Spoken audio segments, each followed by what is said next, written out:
Are you a cattle herder or a cat herder? I hear some little laughter there. So we think that cattle herding is funny, or we think that cat herding is funny? Cats? You're a dog lover, right? Well, and we'll get the lie detector test done and we'll find out. But it is interesting that we somehow see something funny from our perceptions of cattle versus our perceptions of cats that causes us to think one is funny and one is not funny. Now you're going to ask the question, what in the world does cattle and cats have to do with me and what we're going to talk about tonight? I'm here to share with you some of the newest thinking and research about leadership, and hopefully inspire you to the idea that there is something to be learned about leadership that can help you to get more people to enthusiastically join with you in pursuing something that can help you influence people to make more good things happen. Let's do a show of hands. How many of you would like to do that? So please come along on this journey, and to start our journey, let's look a little bit more into this thing about cattle and cats and see how it all connects in.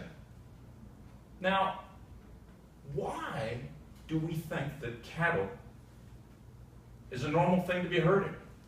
But when we hear that cats are herded, we laugh, and even Budweiser, I believe, had a commercial that was very funny, making fun of such an absolutely, totally, utterly ridiculous thing in the world. How could it possibly be? So, think about words now.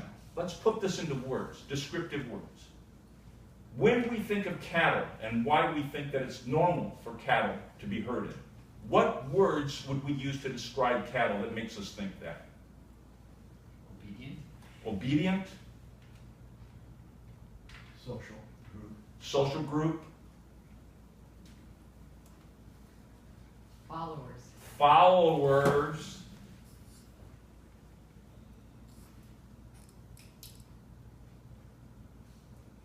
Peaceful.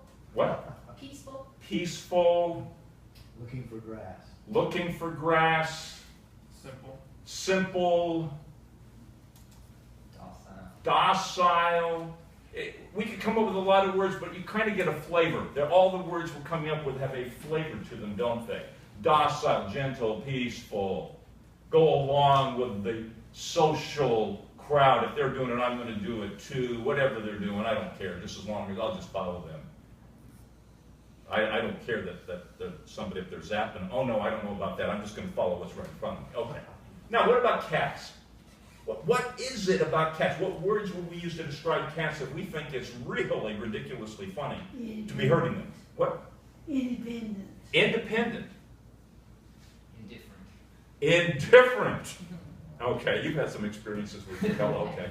We have psychological counselors outside. What other ideas? Pets. What? Pets. Okay. Standoffish. Standoffish. Cuddly. Cuddling. Cat lover, a dog lover. Okay, we're just picking up things, making lists so that the dog lovers can be taken care of later. No. What are the words? Individual. Individual, independent. Sharp claw. Sharp claws, personal experience there, obviously. Mind of their own. Mind of their own. Okay, so we've come up with some words now to describe cattle. We've come up with some words now to describe cats. A dog, if it hasn't been abused, trusts you from day one. They're happy, anything you want to do. They're there, they're your pal, they're your friend, right? A cat does not trust you. A cat is suspicious. A cat already knows what you're up to. I've seen that one before. A cat knows. You have to earn the cat's trust. Okay. Whereas with a dog, you already have their trust. And so where we're going with this whole little discussion on cattle and cats and dogs is about the issue of trust. That truly what makes the most difference in our ability to influence people to do what we want, to make good things happen, to join us in something that needs to be pursued. is how well they trust us. Leadership is all about building trust in people. Whether it's our kids trusting us, it's Toastmasters trusting us in a Toastmaster club, it's our people at work trusting us.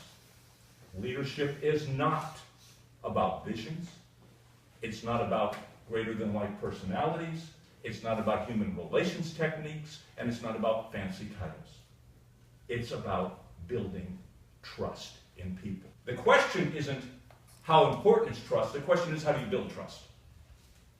That's the real question. And myself and many others have been researching it for years and years and years. And what we found is that trust is about your character. And that real, true leadership, the leadership that influences people, is about who you are inside. It's not about your title, your techniques, your positions, your authority, or your power. It's about who you are. It's about character. Character is what causes people to trust you, and when they trust you, they will do almost anything for you. And so, here, I'm just giving you a brief introduction to something that obviously is a much bigger topic.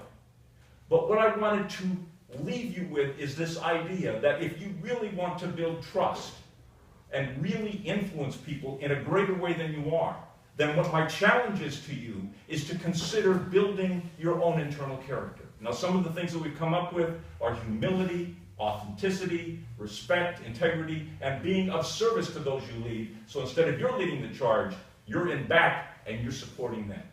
Whatever it is, my recommendation, my suggestion, my challenge to you is to embrace the concept of building your leadership character, to build your trust, and become the very best leader you possibly can. Mr. Toastmaster.